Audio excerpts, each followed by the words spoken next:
To be with you here this Mother's Day. And nice to see Mark Chamberlain here. Welcome. And his good wife, who I've lost your name. Pip. That's right. Nice to have you with us. So it's Mother's Day today. How many mothers are celebrating? Alfie, that's you and me together. We're celebrating Mother's Day. We do most of the woman's work around the house, don't we, Alfie? And so we're very familiar with our roles. However, we're not talking about mothers today. Rod is quite right. We're going to be talking a little bit about shepherds, and I'm going to do my best to uh, bring something out about this text that I think the church needs to hear. How many know that when you get old, you think you know a little bit more than everybody else? And so I think I've learned a thing or two in my life. Over 50 years of ministry, I have to tell you. So I've learned one or two things, but this last decade really has been transformational for me in terms of how I understand mission to take place. And of course, we're in that latter stage of the Eastertide season, the 50 days of Easter, and then Pentecost, meaning 50, the 50 days at the end of that season is that wonderful celebration of the Spirit's life in the church and that energy that the Spirit gives us to do the work. But the 50 days of Eastertide are hugely important because they are the days that draw us into some kind of understanding of the resurrection of Jesus. How does that affect us? And I talk to a lot of Christians where it has no effect whatsoever. They just say, well, it's a holy day and something happened and I'm in the church and it just kind of washes over me and I'm in it kind of by default almost. Yet there's some very important things that we need to learn because I think the issue for the church today is not how clean I am. We did our confession this morning and we confessed our sin and we had a long period of silence and we brought to mind things where we struggle and those things are really important. But that's not really, I don't think, the point of confession, and particularly the Anglican liturgy. The Anglican liturgy is pointing us always towards the mission of the church, how we take Christ to the world. And so confession isn't just about my personal piety, because I am already as pure as I'll ever be because of the sacrifice of Jesus. There's nothing extra I can add to that. He has washed me. My sin is as far as the east is from the west. I am as clean as I'll ever be. Despite anything I do, God has chosen to keep me fresh, clean, and tidy. That's a given.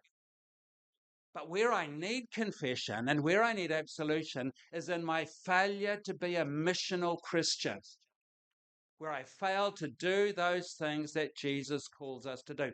And I'm going to propose this morning that our readings are leading us into this understanding that Christ died for a missional body, not just for a clean body that sits inside their big flash churches doing their big flash Christian festivals, but a body that knows how to take resurrection life and distribute it as food to the poor and the hungry.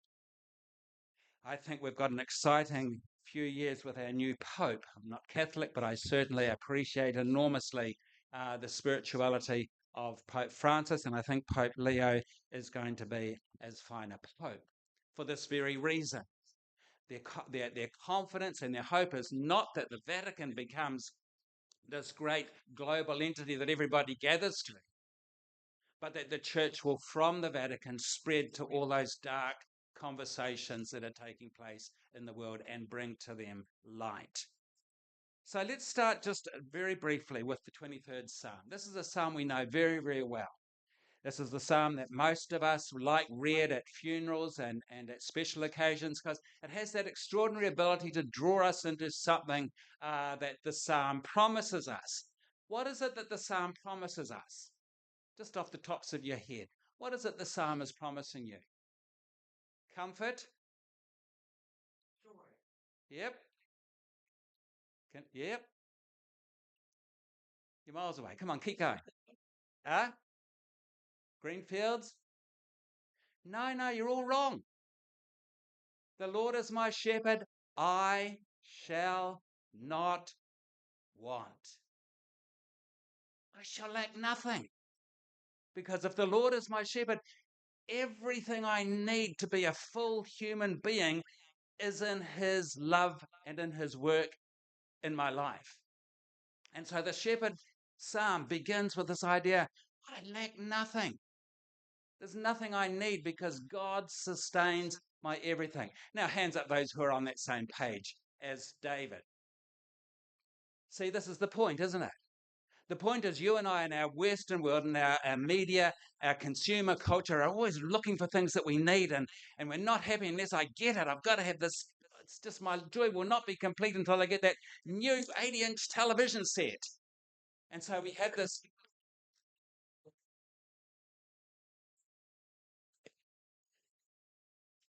Yeah, that's just, Alfie, thank you so much. You're a great man there. You got that in the right place. There we are. Thank you. Yep. Phew. And so this is what and now in that um lack where I have no lack, I have no need, is this promise then because the reason I have no lack and no need is because the Lord is with me. He leads me into still waters, green pastures. He supplies all my food, every bit of food I need, He gives to me. He gives me rest and He gives me protection. He gives me a table to spread amongst my enemies.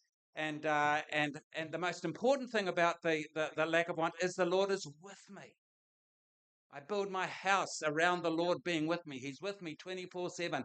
And because He's with me 24/7, I'll have no want.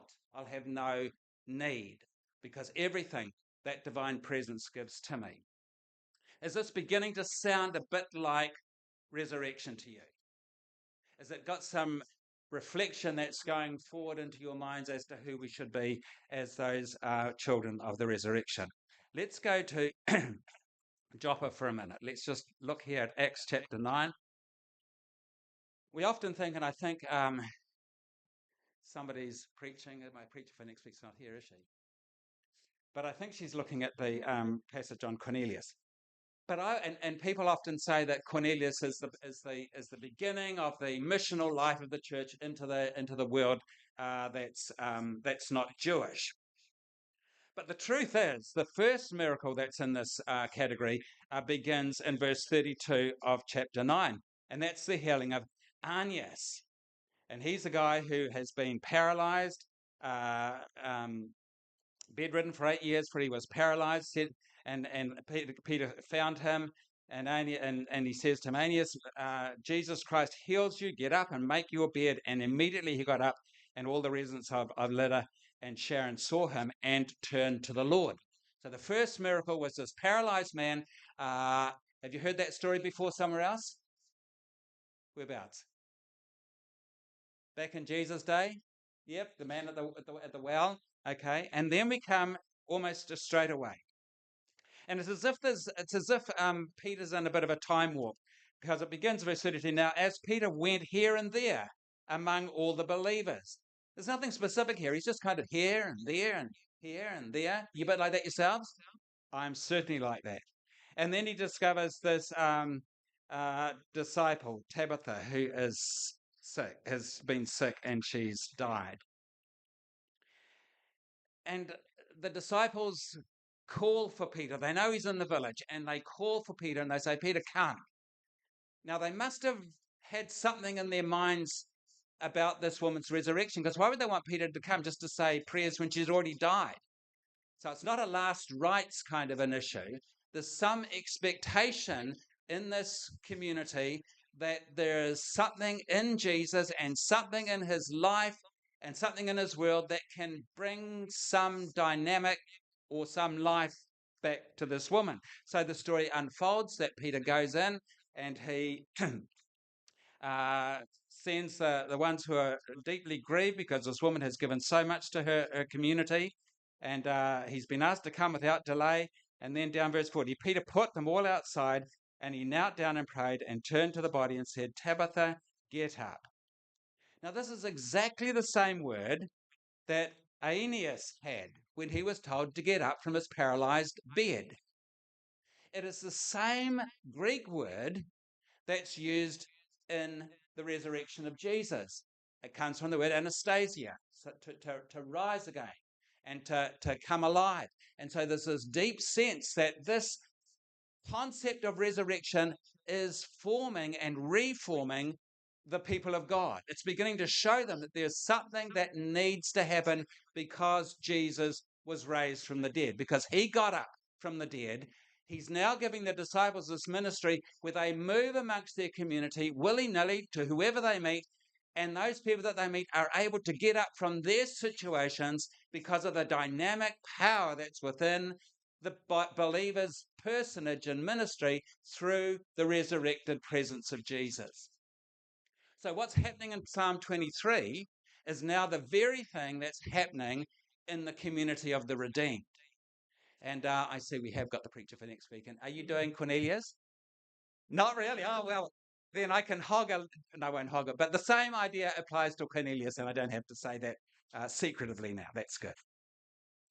So this leaves us thinking now about what Jesus specifically was understanding by this. And John, the whole of chapter 10, of course, is on the Good Shepherd, and on this whole idea that the shepherd and the king are intricately related. And so what I was writing about and what Rod was referring to is simply that the role to protect, the role to feed, the role to shepherd Israel was not a priestly role in the First Testament. It was the role of the king. This is why Israel had a king. The king would lead and make sure the enemy were under control. He would negotiate. He would find the food and the resources and all those things that are yours and mine and should be ours by right of good government. Who's glad we have good government? Who thinks the government? No. However, the thing changes with the New Testament church. Because no longer do we think of a king and a principality controlling these particular situations. We now have this idea that Jesus raised as king, gives his king spirit to the church. And it's now the church that takes that role that the king had. That's why I get a bit grumpy when I hear people blaming the government because there's poor in our community and the government should be doing something about it. But that's not what the New Testament teaches us. The New Testament teaches that the role of the poor and to the care of the poor belongs to the church, belongs to you and I. If we abdicate that responsibility to the government, then we're destroying that gift that God has placed within us to cause the communities around us to be raised and to come to new places of faith and new places of understanding in the everyday things that bog them down, where they need help to get up, to see things from the perspective of God. And so this tendency to want somebody else to do that work has haunted the church for 2,000 years. It's haunted the church because we've always wanted somebody else to do the work. And all the time the Spirit is yearning for this body that he can empower to do the work that was promised in the life of Jesus.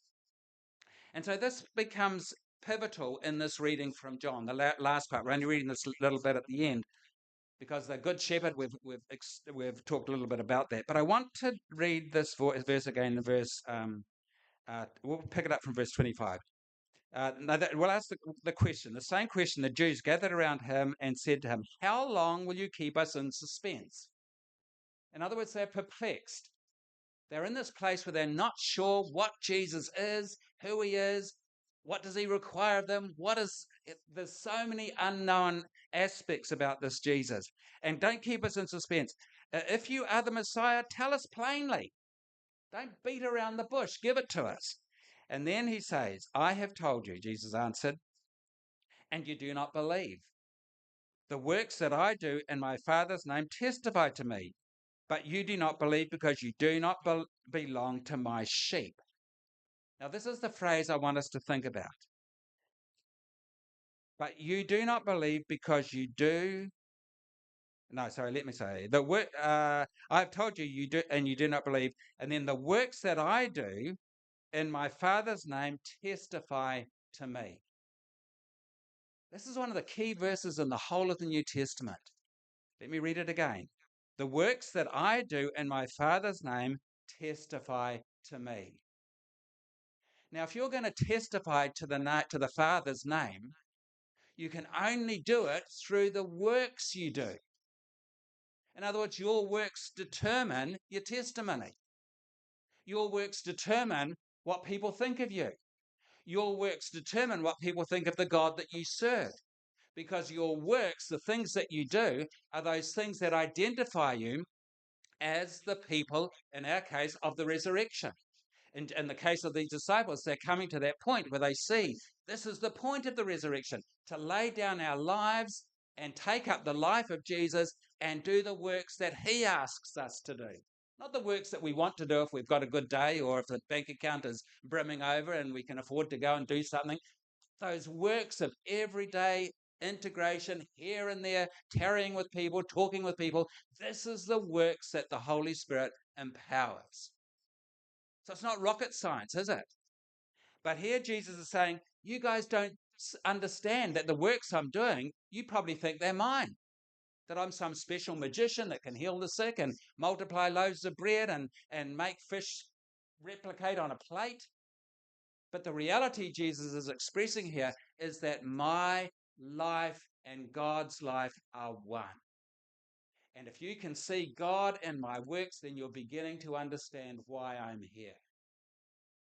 And so the question is posed back to us. Do we do God's works? And then he says that the reason you don't, because you don't belong to my sheep. My sheep hear my voice and I know them. My sheep hear my voice and I know them. And so this is this whole idea now of the Father gives them to me, and let's snatch them away, and the Father and I are one. Jesus finishes up.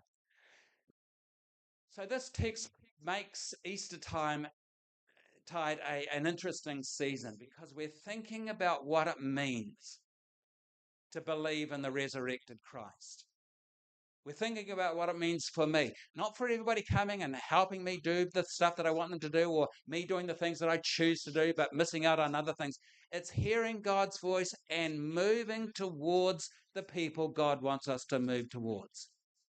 And in that movement, we have all those gifts, all that divine presence that's able to allow you to discern people's needs, to see where they're stuck, and to bring them to a place where they can find that life that will raise them from those pits.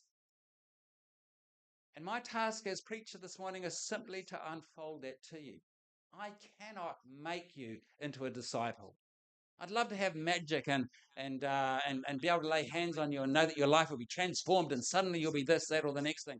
But the reality is that's the mystery of Easter.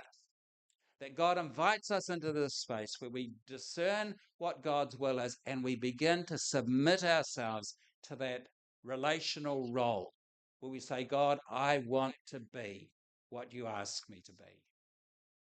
That's what drove that last prayer of the Pope in his Mass in the Vatican yesterday, where he says, I want to be a light to those dark conversations.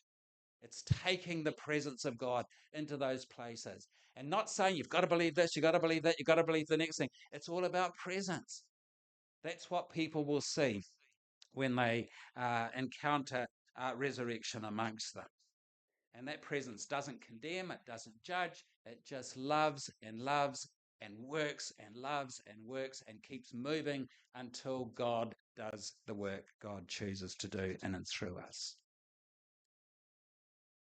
So this Eastertide, we're almost at the end, we're almost at Pentecost. But let's think about what we're doing. Let's think about that journey God has for us and continue to say, God, I want more and more that journey to be your journey. I want your will to be done in this bit of earth as it is in heaven.